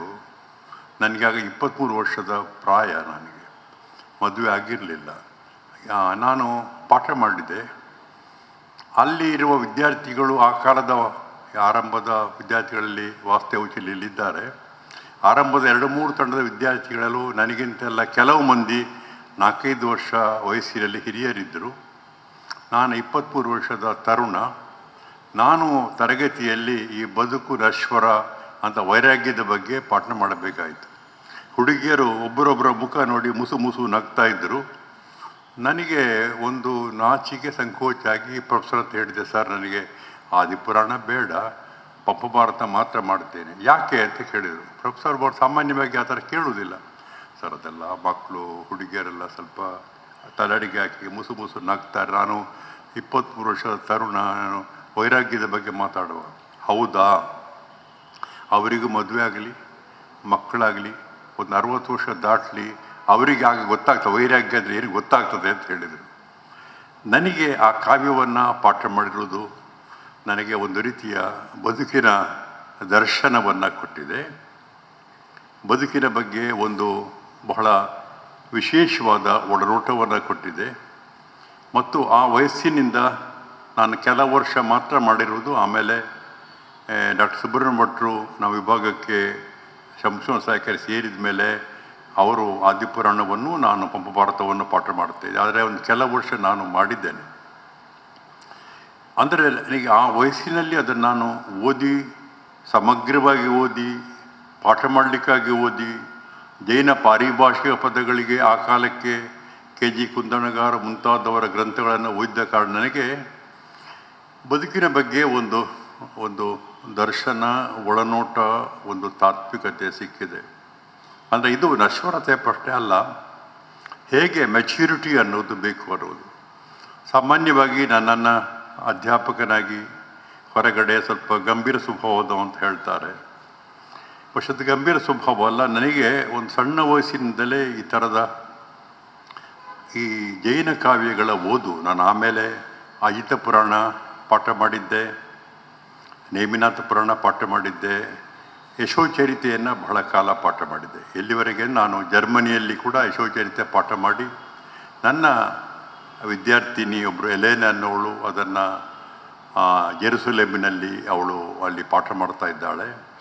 ಇನ್ನೊಬ್ಬಳು ನನ್ನ ವಿದ್ಯಾರ್ಥಿನಿ, ಈಗ ಅವಳು ಪ್ರೊಫೆಸರ್ ಅನ್ನ ಎಸ್ಪಸಿತೋ ಜರ್ಮನಿಯವಳು, ಅವಳು ಯಶೋಚರಿತವನ್ನು ಅವಳು ಜರ್ಮನ್ ಭಾಷೆ ಅನುವಾದ ಮಾಡ್ತಾ ಇದ್ದಾಳೆ, ನಾನು ಸಹಾಯ ಮಾಡ್ತಾ ಇದ್ದೇನೆ. ಹಾಗಾಗಿ ನಾನು ಜೈನಾಲಜಿಯ ಒಬ್ಬ ತಜ್ಞ ಅಲ್ಲದೆ ಹೋದರೂ ಕೂಡ ಎಲ್ಲ ಕಾವ್ಯಗಳು ನನಗೆ ಒಂದು ಹೊಸ ಬದುಕನ್ನು ಕಟ್ಟಿಕೊಟ್ಟಿವೆ. ಹಾಗಾಗಿ ಇದನ್ನು ಒಂದು ಪುರಾಣ ಅಂತ ನಾವು ಓದುವುದು ಒಂದು, ಕಾವ್ಯ ಅಂತ ಓದುವುದು ಒಂದು, ಬದುಕಿನ ಪಠ್ಯ ಅಂತ ಓದು ಇನ್ನೊಂದು ಬಗೆ. ಹಾಗೆ 16 ಆಶ್ವಾಸವುಳ್ಳಂಥ ಈ ಕಾವ್ಯ ಮೂಲದಲ್ಲಿ ಜಿನಸೇನಾಚಾರ್ಯ ಬರೆದ ಪೂರ್ವ ಪುರಾಣವನ್ನು ಆಧರಿಸಿರುವಂಥದ್ದು. ದೇವೇಂದ್ರ ಮುನಿಗಳ ಶಿಷ್ಯ ಶ್ರವಣಬೆಳಗೊಳಿದ್ದ ಪಂಪ, ಆತ ಈ ಕಾವ್ಯವನ್ನು ರಚನೆ ಮಾಡಿದರು. 16 ಆಶ್ವಾಸ, 16,000 ಪದ್ಯಗಳುಳ್ಳಂಥ ಒಂದು ಬೃಹತ್ ಕಾವ್ಯ ಇದು. ಸಮಗ್ರವಾಗಿ ಇದನ್ನು ಓದಿ ಅರ್ಥ ಮಾಡಿಕೊಳ್ಬೇಕಾದ್ರೆ ಕೆಲವು ವರ್ಷಗಳ ಕಾಲ ಬೇಕಾಗ್ತದೆ. ಅದನ್ನು ನಾನೀಗ 3 ಗಂಟೆಗಳ ಕಾಲ 3 ಉಪನ್ಯಾಸದಲ್ಲಿ ನಾನು ಅದರ ಮುಖ್ಯಾಂಶ ಮಾತ್ರ ಹೇಳಲಿಕ್ಕೆ ಪ್ರಯತ್ನ ಪಡ್ತೇನೆ. ಆದರೆ ಇವತ್ತು ನಾನು ಇಲ್ಲಿ ಒಂದು 2-3 ಅಂಶ ಮಾತ್ರ ಪ್ರಸ್ತಾವ ಮಾಡಬೇಕು. ಇದರ ಒಂದು ಸಂದೇಶ ಇವತ್ತಿಗೆ ಹೇಗೆ ಪ್ರಸ್ತುತ ಅನ್ನೋದರ ಬಗ್ಗೆ. ಇಲ್ಲಿ ಮುಖ್ಯವಾಗಿ 2 ಭಾಗಗಳಿವೆ. ಒಂದು, ಅದು ಆದಿನಾಥನ ಈ ಭಾವಳಿಗಳ ಒಂದು ದೊಡ್ಡ ಸರಣಿ. ಜಯವರ್ಮ ಅನ್ನುವ ರಾಜನಿಂದ ಹಿಡಿದು ಆ ಬಳಿಕ ಮಹಾಬಲ, ಲಲಿತಾಂಗ, ವಜ್ರಜಂಗ, ಭೋಗಭೂಮಿಜ ಎಲ್ಲ ಆಗಿ ಎಲ್ಲ ಭೋಗ ಲಾಲಸೆಯನ್ನು ಕಳ್ಕೊಂಡು ಕೊನೆಗೆ ಆದಿತೀರ್ಥಂಕರ, ಆತನನ್ನೇ ಪುರುದೇವ ಅಂತ ಕರೀತಾರೆ, ವೃಷಭನಾಥ ಅಂತ ಕರೀತಾರೆ, ಆತ ಮೊದಲನೇ ತೀರ್ಥಂಕರ ಆತ. ಅದು ಈ ಭಾವಳಿಗಳದ್ದೇ ಒಂದು ದೊಡ್ಡ ಕತೆ. ಎರಡನೇದು, ಅವನ ಅನೇಕ ಮಕ್ಕಳಲ್ಲಿ 2 ಮಕ್ಕಳು, ಒಬ್ಬರು ಭರತ ಮತ್ತು ಬಾಹುಬಲಿ, ಅಣ್ಣ ತಮ್ಮಂದು, ಇನ್ನೂ ಅನೇಕ ಮಕ್ಕಳಿದ್ದಾರೆ. ಅವರು ಚಕ್ರವರ್ತಿ ಆಗುವುದು.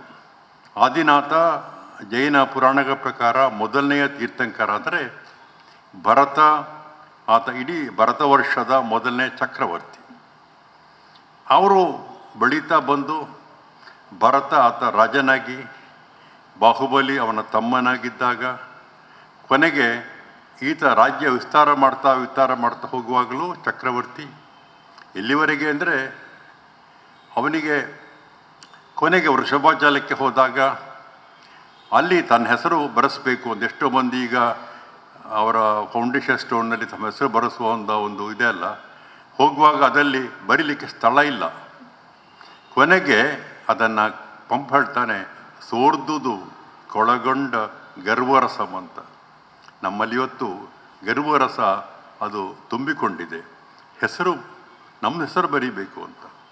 ಕೊನೆಗೆ ಇವನು ಏನು ಮಾಡ್ತಾನೆ ಅಂದರೆ, ಅವನ ಗರ್ವರಸ ಎಲ್ಲ ಸೋರಿ ಹೋದಾಗ ಅಲ್ಲಿದ್ದ ಒಂದು ಹೆಸರನ್ನು ಅಳಿಸಿ ಅದರ ಮೇಲೆ ಭರತ ತನ್ನ ಹೆಸರನ್ನು ಬರೆಸ್ತಾನೆ. ಎಷ್ಟು ವ್ಯಂಗ್ಯ ಅಂತ ಹೇಳಿದರೆ, ಈ ಪ್ರಭುತ್ವ ಅಧಿಕಾರ ಪಡೆಯುವವರಿಗೆ ತಮ್ಮ ಹೆಸರು ಚಿರಕಾಲ ಉಳಿಬೇಕನ್ನುವುದಕ್ಕಾಗಿ ಈ ಭರತ ಅಲ್ಲಿ ಬರೆಸಿದ ಅನ್ನುವಂಥದ್ದು. ಆಮೇಲೆ ಅವನು ಇಲ್ಲಿ ಕೂಡ ಒಂದು ಇಡೀ ಪಂಪ ಯುದ್ಧ ಹೇಳುವಾಗ ಇಲ್ಲಿ ಸಾವಿರಾರು ಮಂದಿಯ ಸಾವು ಇಲ್ಲ, ಅಣ್ಣ ತಮ್ಮಂದಿರ ನಡುವೆ ಮುಖಾಮುಖಿಯಾಗಿ ದೃಷ್ಟಿಯುದ್ಧ, ಮಲ್ಲಯುದ್ಧ, ಜಲ್ಲಯುದ್ಧ, ಮೂರರಲ್ಲಿಯೂ ಅಣ್ಣ ಸೋಲ್ತಾರೆ, ತಮ್ಮ ಗೆಲ್ತಾನೆ. ಆ ಚಕ್ರರತ್ನ ಅಲ್ಲಿ ಮುಂದೆ ಹೋಗುವುದಿಲ್ಲ, ಅವನ ಆಯುಧಾಗಾರದಲ್ಲಿ ಹುಟ್ಟಿರುವ ಚಕ್ರರತ್ನ ಮುಂದೆ ಹೋಗುವುದಿಲ್ಲ. ಈ ವೇಳೆಗೆ ಒಂದು ಪಂಪನಲ್ಲಿ ಒಂದು ಪದ್ಯ ಬರ್ತದೆ, ವಿಜಯಿಯಾದಂತಹ ಬಾಹುಬಲಿ ಭೂಮಿಯನ್ನು ಸ್ವೀಕಾರ ಮಾಡದೆ, ಅಧಿಕಾರವನ್ನು ಸ್ವೀಕಾರ ಮಾಡೋದನ್ನು ತ್ಯಜಿಸ್ತಾನೆ. ಜೈನ ಧರ್ಮದಲ್ಲಿ ಬರೀ ದಾನ ಅಷ್ಟೇ ಅಲ್ಲ, ಒಂದು ತ್ಯಾಗ ಅನ್ನುವುದರ ಒಂದು ಮಾದರಿಯಾಗಿ ರೂಪಕವಾಗಿ ಬಾಹುಬಲಿ ಬರ್ತಾನೆ.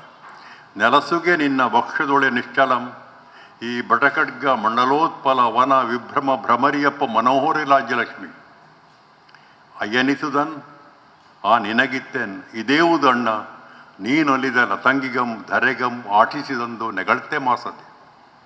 ಬಹುಶಃ ಇದು ಬಹಳ ಅದ್ಭುತವಾದ ಪದ್ಯ ಆದಿಪುರಾಣದಲ್ಲಿ.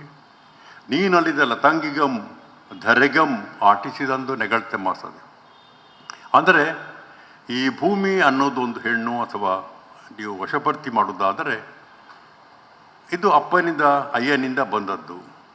ನಾವು ಇವತ್ತು ಹೇಳಿದ್ರೆ ಪಿತ್ತಾರ್ಜಿತ ಆಸ್ತಿ. ಆದರೆ ಅದು ಎಂಥದ್ರಿಂದ ಬಂದಿದೆ ಅಂದರೆ, ಸಾವಿರಾರು ಮಂದಿಯ ಸಾವಿನ ಮೂಲಕ ನಾವು ಪಡೆಯುವ, ಯುದ್ಧಗಳ ಮೂಲಕ ಪಡೆಯುವಂಥದ್ದು ಒಂದು ರಾಜ್ಯವನ್ನು, ಭೂಮಿಯನ್ನು. ಬಟಖಡ್ಗ ಮಂಡಲೋತ್ಪಲ ವನ ವಿಭ್ರಮ ಯಾವುದು ರಾಜ್ಯಪ್ಪ ಮನೋಹರಿ ರಾಜ್ಯ. ಈ ರಾಜ್ಯಲಕ್ಷ್ಮಿ ಅನ್ನೋದು ಖಡ್ಗಗಳೆಲ್ಲ ಮೂಲಕ, ಹೊಡೆದಾಟಗಳ ಮೂಲಕ ದೊರೆಯುವಂಥದ್ದು. ಇದು ನನಗೆ ಬೇಡ ಅಂತ ಅವ ತ್ಯಜಿಸ್ತಾನೆ. ಅಂದರೆ ಈ ರೀತಿ ಒಂದು ಭೂಮಿಯನ್ನು, ರಾಜ್ಯವನ್ನು, ಅಧಿಕಾರವನ್ನು ತ್ಯಾಗ ಮಾಡುವ ಒಂದು ಇಡೀ ಮನೋಧರ್ಮ ಬಾಹುಬಲಿಯದ್ದು. ಜನಸೇನಾಚಾರ್ಯರು ಸುಮಾರು 9 ಶತಮಾನದಿದ್ದವರು. ಅವರು ಸಂಸ್ಕೃತದಲ್ಲಿ ಬರೆದರೂ ಕೂಡ ಅವರು ಕನ್ನಡದವರು. ಒಂದು ಗಮನಿಸಬೇಕು, ಸಂಸ್ಕೃತ ಬರೆದ ಹೆಚ್ಚಿನ ಕನ್ನಡದ ನಮ್ಮ ವಿದ್ವಾಂಸರುಗಳೆಲ್ಲರೂ ಕನ್ನಡಿಗರು. ಪೂಜ್ಯಪಾದರು 4ನೇ ಶತಮಾನದಲ್ಲಿ ಕೊಳ್ಳೇಗಾಲ ಹತ್ತಿರ ಇದ್ದವರು ಪೂಜ್ಯಪಾದರು.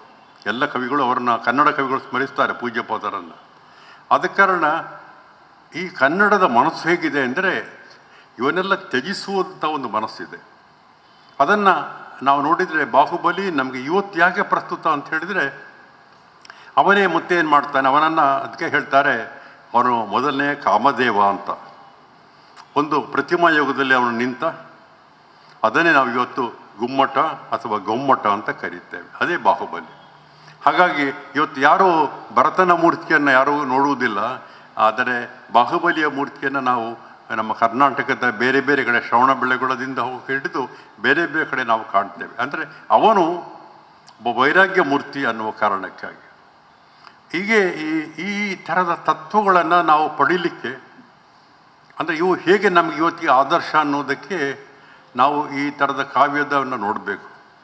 ಹಾಗೆಯೇ ಈ ಯಾವುದು ಜನ್ಮಾಂತರ ಅನ್ನೋದು ಕೂಡ ನಾವಂದರೆ ಒಂದು ಜೈನ ಧರ್ಮದಲ್ಲಿ ಭವಬಲಿ ಅನ್ನುವಂಥದ್ದು ಈ ಭೋಗಗಳನ್ನು ಕಳೆದುಕೊಂಡು ಒಂದು ಮನಸ್ಸು ಪಕ್ವವಾಗಿ ಆತ ತೀರ್ಥಂಕರಾಗುವುದು.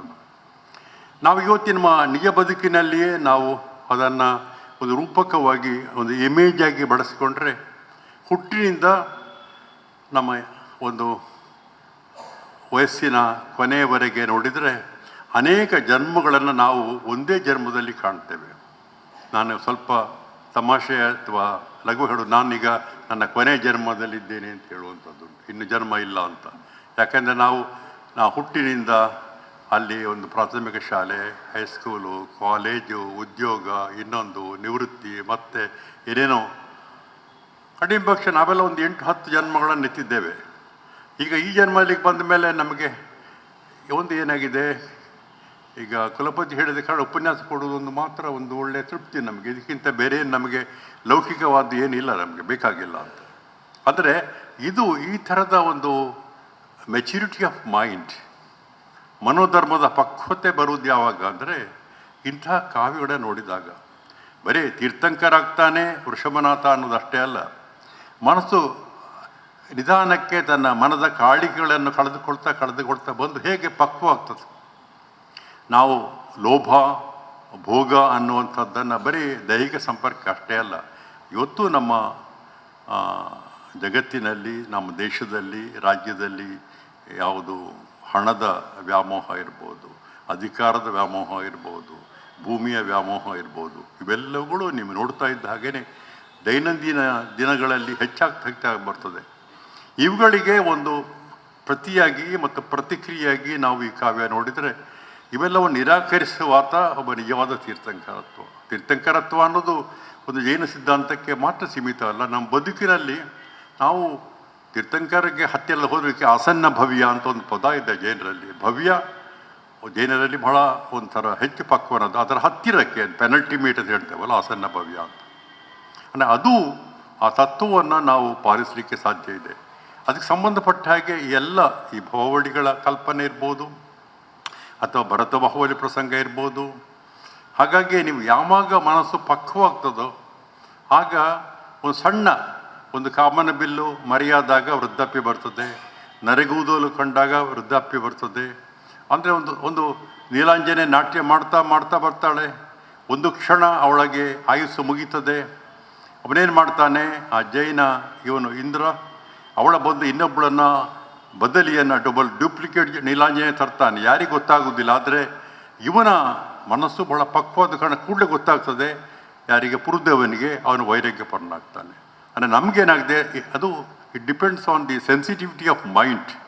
ಆ ಮನಸ್ಸು ಸೂಕ್ಷ್ಮ ಆಗಿದ್ದಾಗ ಮಾತ್ರ. ನಾನೀಗ ನಮ್ಮ ಗೆಳೆಯರ ಹೇಳ್ತಾ ಇದ್ದೆ, ನಾವು ಸಾಹಿತ್ಯ ಅಂತಾರೆ ಬದುಕಿನಲ್ಲಿ ತುಂಬ ಸೂಕ್ಷ್ಮತೆ ಇದ್ದರೆ ನಮಗೆ ಸಣ್ಣ ವಿಷಯಗಳು ಕೂಡ ಅರ್ಥ ಆಗ್ತವೆ ಅಂತ. ಯಾಕೆ ಪುರುದೇವನಿಗೆ ಆ ಸೂಕ್ಷ್ಮವಾದ ಅರ್ಥ ಆಯಿತು ಅಂದರೆ ಅವನ ಮನಸ್ಸು ಆ ರೀತಿಯಲ್ಲಿ ಸಿದ್ಧ ಆಗಿತ್ತು ಅಂತ, preparing our mind for that ಅಂತ.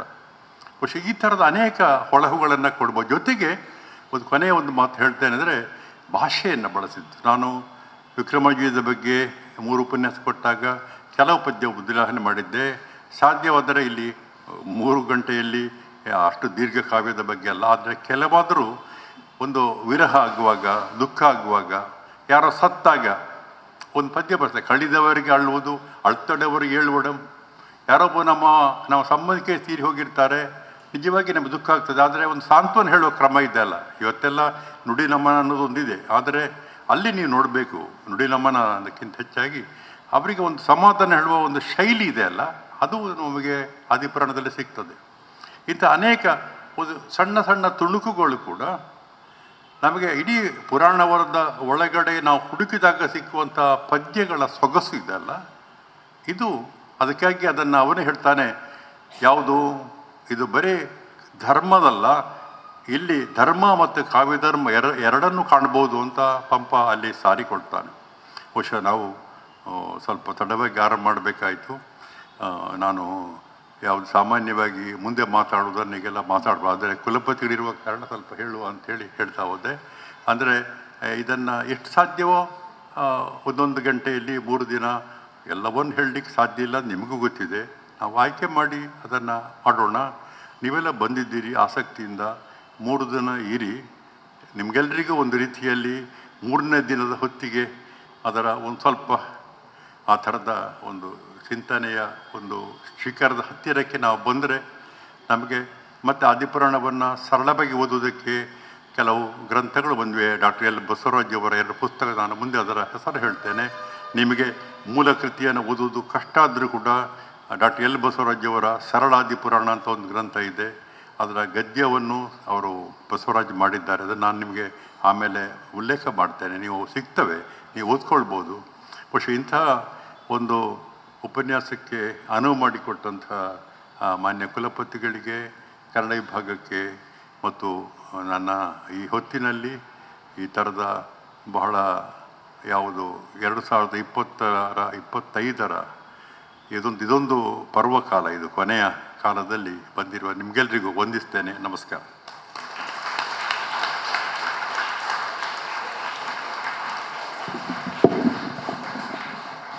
ಧನ್ಯವಾದಗಳು ಸರ್. ಈ ಉದ್ಘಾಟನಾ ಅವಧಿಯ ಕೊನೆಯನ್ನು ತಲುಪಿದ್ದೇವೆ. ಈ ಹೊತ್ತು ಕಾರ್ಯಕ್ರಮದಲ್ಲಿ ಸೇರಿರುವ ಎಲ್ಲ ಗೌರವಾನ್ವಿತರನ್ನು, ಸಭಾಸದರನ್ನು ವಂದಿಸ್ತಾರೆ SVP ಕನ್ನಡ ಅಧ್ಯಯನ ಸಂಸ್ಥೆಯ ಸಹಾಯಕ ಪ್ರಾಧ್ಯಾಪಕರು, ಗುರುಗಳು ಆಗಿರುವ ಡಾಕ್ಟರ್ ಧನಂಜಯ ಕೊಂಬ್ಳೆ ಸರ್ ಅವರು. ವೇದಿಕೆಯಲ್ಲಿರುವ ಹಿರಿಯರೇ ಮತ್ತು ಎಲ್ಲ ಸಹೃದಯ ಬಂಧುಗಳೇ, ತಮ್ಮ ಸಂಶೋಧನೆಯ ಮೂಲಕ ಕರಾವಳಿಯ ಈ ತುಳು ಮಣ್ಣಿನ ತಾಯಿ ಬೇರಿನ ಜೀವಸತ್ವವನ್ನು ಕನ್ನಡದ ಲೋಕಕ್ಕೆ ತೆರೆದು ತೋರಿಸಿದ, ಅಂತೆಯೇ ಪಂಪ ಮತ್ತು ಕನ್ನಡದ ಕಾವ್ಯಗಳನ್ನು ದೂರದ ಜರ್ಮನಿಯ ವಿಶ್ವವಿದ್ಯಾನಿಲಯಗಳಲ್ಲಿ ಪಾಠ ಮಾಡಿ ಕನ್ನಡವನ್ನು ಜಗತ್ತಿಗೆ ವಿಸ್ತರಿಸಿದ ನಮ್ಮ ಪ್ರೀತಿಯ ಪ್ರೊಫೆಸರ್, ನಾಡೋಜರು, ಕನ್ನಡದ ವಿವೇಕವೇ ಆಗಿರುವ ಪ್ರೊಫೆಸರ್ BA ವಿವೇಕರೈಗಳು ಅವರಿಗೆ 3 ದಿನಗಳ ಈ ಉಪನ್ಯಾಸವನ್ನು ನೀಡುವುದಕ್ಕೆ ಅವರು ಮನಸ್ಸು ಮಾಡಿರುವುದು ಮತ್ತು ಅದು ನಮ್ಮೆಲ್ಲರ ಪುಣ್ಯ ಎಂದು ಭಾವಿಸಿ ಅವರಿಗೆ ಈ ಉದ್ಘಾಟನಾ ಅವಧಿಯ ಅತ್ಯಂತ ಕೃತಜ್ಞತೆಯ ಗೌರವದ ವಂದನೆಗಳನ್ನು ಸಮರ್ಪಿಸ್ತಾ ಇದ್ದೇನೆ. ಕನ್ನಡದ ಅಕ್ಷರವನ್ನು ತುಂಬ ಮುದ್ದಾಗಿ ಬರೆಯಬಲ್ಲ. ಎಷ್ಟು ಮುದ್ದಾಗಿ ಅಂದರೆ ಅಲ್ಲಿ ವೇದಿಕೆಯಲ್ಲಿರುವ ಏನು ನಮ್ಮ ಅಕ್ಷರಗಳಿವೆ ಅದಕ್ಕಿಂತಲೂ ಮುದ್ದಾಗಿ ಆಕರ್ಷಕವಾಗಿ ಬರೆಯುವ ನಮ್ಮ ಕುಲಪತಿಗಳು ಪ್ರೊಫೆಸರ್ PL ಧರ್ಮ ಅವರು ಮನಸ್ಸಿನ ಒಳಗೂ ಕೂಡ ಅಷ್ಟೇ ಕನ್ನಡದ ಪ್ರೀತಿಯನ್ನು ಇಟ್ಟುಕೊಂಡವರು. ಅವರು ನಿರಂತರವಾಗಿ ನಮ್ಮ ಎಲ್ಲ ಚಟುವಟಿಕೆಗಳಿಗೆ ಅವರು ಬೆಂಬಲವಾಗಿ ನಿಂತವರು. ವಿಶ್ವವಿದ್ಯಾನಿಲಯದ ಚುಕ್ಕಾಣಿಯನ್ನು ಹಿಡಿದು ಅದನ್ನು ಸರಿಯಾದ ದಿಕ್ಕಿನಲ್ಲಿ ಮುನ್ನಡೆಸುತ್ತಿರುವ ನಮ್ಮೆಲ್ಲರ ಪ್ರೀತಿಯ ಗೌರವಾನ್ವಿತ ಕುಲಪತಿಗಳಿಗೆ ಹೃತ್ಪೂರ್ವಕವಾದಂಥ ಕೃತಜ್ಞತೆಗಳನ್ನು ಸಮರ್ಪಿಸ್ತಾ ಇದ್ದೇನೆ. ನಮ್ಮ ಈ ಸಮಾರಂಭದಲ್ಲಿ ಗೌರವ ಉಪಸ್ಥಿತಿಯಲ್ಲಿದ್ದು ಮಂಗಳೂರು ವಿಶ್ವವಿದ್ಯಾಲಯದ ಕುಲಸಚಿವರಾಗಿ ಇತ್ತೀಚೆಗಷ್ಟೇ ತಮ್ಮ ಜವಾಬ್ದಾರಿಯನ್ನು ಹೆಗಲೇರಿಸಿಕೊಂಡಿರತಕ್ಕಂಥ ಮಂಗಳೂರು ವಿಶ್ವವಿದ್ಯಾಲಯದ ಹಿರಿಯ ಪ್ರಾಧ್ಯಾಪಕರಾಗಿರುವ ಪ್ರೊಫೆಸರ್ ಗಣೇಶ್ ಸಂಜೀವ್ ಸರ್ ಅವರು ನಮ್ಮೆಲ್ಲ ಚಟುವಟಿಕೆಗಳಿಗೆ ಬೆಂಬಲವಾಗಿ ನಿಲ್ಲುವವರು. ಅವರನ್ನು ಕೂಡ ಅತ್ಯಂತ ಗೌರವದಿಂದ ವಂದಿಸ್ತಾ ಇದ್ದೇನೆ. ಈ ಕಾರ್ಯಕ್ರಮ ಇಲ್ಲಿ ನಡೆಯುವುದಕ್ಕೆ ಸಂಪೂರ್ಣ ಬೆಂಬಲವನ್ನಿಟ್ಟು ಸಕಲ ವ್ಯವಸ್ಥೆಗಳನ್ನು ಕಲ್ಪಿಸಿ ಈ ಕಾರ್ಯಕ್ರಮವನ್ನು ಬಹಳ ಪ್ರೀತಿಯಿಂದ, ಕನ್ನಡದ ಮೇಲಿನ ಪ್ರೀತಿಯಿಂದ ಮತ್ತು ನಮ್ಮೆಲ್ಲರ ವಿಶ್ವವಿದ್ಯಾಲಯದ ಜೊತೆಗಿನ ಬಹಳ ಪ್ರೀತಿಯ ಒಡನಾಟದಿಂದ ಅದನ್ನು ಮುನ್ನಡೆಸಿದ, ಅದನ್ನು ಆಗು ಮಾಡಿದ ನಮ್ಮ ಕಾಲೇಜಿನ ಪ್ರಾಂಶುಪಾಲರಾದ ಪ್ರೊಫೆಸರ್ ಗಣಪತಿ ಗೌಡ ಸರ್ ಅವರಿಗೆ ಕೂಡ ಹೃತ್ಪೂರ್ವಕವಾದಂಥ ವಂದನೆಗಳನ್ನು ಸಮರ್ಪಿಸ್ತೇನೆ. SVP ಕನ್ನಡ ಅಧ್ಯಯನ ಸಂಸ್ಥೆಯ ಅಧ್ಯಕ್ಷತೆಯನ್ನು ವಹಿಸಿದ ಬಳಿಕ ನಿರಂತರ ಕನ್ನಡದ ಚಟುವಟಿಕೆಗಳನ್ನು ನಡೆಸುತ್ತಾ ವಿಭಾಗದಲ್ಲಿ ಒಂದು ಕ್ರಿಯಾಶೀಲವಾದ ವಾತಾವರಣವನ್ನು ಸೃಷ್ಟಿ ಮಾಡಿ ಈ ಕಾರ್ಯಕ್ರಮ ಇಲ್ಲಿ ಆಗುವುದಕ್ಕೆ ಸಕಲ ಮಾರ್ಗದರ್ಶನವನ್ನು ಮಾಡಿದ ಮತ್ತು ಅದರ ನೇತೃತ್ವವನ್ನು ವಹಿಸಿದ SVP ಕನ್ನಡ ಅಧ್ಯಯನ ಸಂಸ್ಥೆಯ ಅಧ್ಯಕ್ಷರಾದ ಹಿರಿಯ ಸನ್ಮಿತ್ರರಾದ ಡಾಕ್ಟರ್ ನಾಗಪ್ಪಗೌಡ ಸರ್ ಅವರಿಗೂ ಕೂಡ ಪ್ರೀತಿಯ ವಂದನೆಗಳನ್ನು ಸಮರ್ಪಿಸ್ತಾ ಇದ್ದೇನೆ. ಹಾಗೆಯೇ ಕುತೂಹಲದಿಂದ ಉಪನ್ಯಾಸವನ್ನು ಕೇಳುವುದಕ್ಕೆ ಆಸಕ್ತಿಯಿಂದ ಆಗಮಿಸಿದ ನಾಡಿನ ಹಿರಿಯ ಗಣ್ಯರು, ಆಸಕ್ತರು ಮತ್ತು ವಿದ್ಯಾರ್ಥಿ ಮಿತ್ರರು ತಾವೆಲ್ಲ ಆಗಮಿಸಿದ್ದೀರಿ ಮತ್ತು ಈ 3 ದಿವಸದ ಈ ಕಾರ್ಯಕ್ರಮವನ್ನು ಸಂಪೂರ್ಣವಾಗಿ ದಾಖಲೀಕರಣ ಮಾಡೋದಕ್ಕಾಗಿ ಗೆಳೆಯ ಚಂದ್ರಶೇಖರ್ ಅವರು ಆಗಮಿಸಿದ್ದಾರೆ. ಹಾಗೆ ಬಹಳ ಸೊಗಸಾಗಿ ಈ ಕಾರ್ಯಕ್ರಮವನ್ನು ಯಶುಕುಮಾರ್ ಅವರು ನಿರ್ವಹಿಸಿದ್ದಾರೆ. ಹಾಗೆಯೇ ಹಿರಿಯ ಪ್ರಾಧ್ಯಾಪಕರಾದ ಕನ್ನಡ ವಿಭಾಗದ ಈ ಕಾರ್ಯಕ್ರಮದ ಭಾಗವೇ ಆಗಿರುವ ನಮ್ಮ ಪ್ರೀತಿಯ ಹಿರಿಯ ಪ್ರಾಧ್ಯಾಪಕರಾದ ಪ್ರೊಫೆಸರ್ ಸೋಮಣ್ಣ ಅವರಿದ್ದಾರೆ. ಎಲ್ಲರನ್ನು ಕೂಡ ಒಂದೇ ಮಾತಿನಲ್ಲಿ ವಂದಿಸ್ತಾ ಈ ಕಾರ್ಯಕ್ರಮವನ್ನು ಮುಗಿಸ್ತಾ ಇದ್ದೇವೆ. ನಮಸ್ಕಾರ.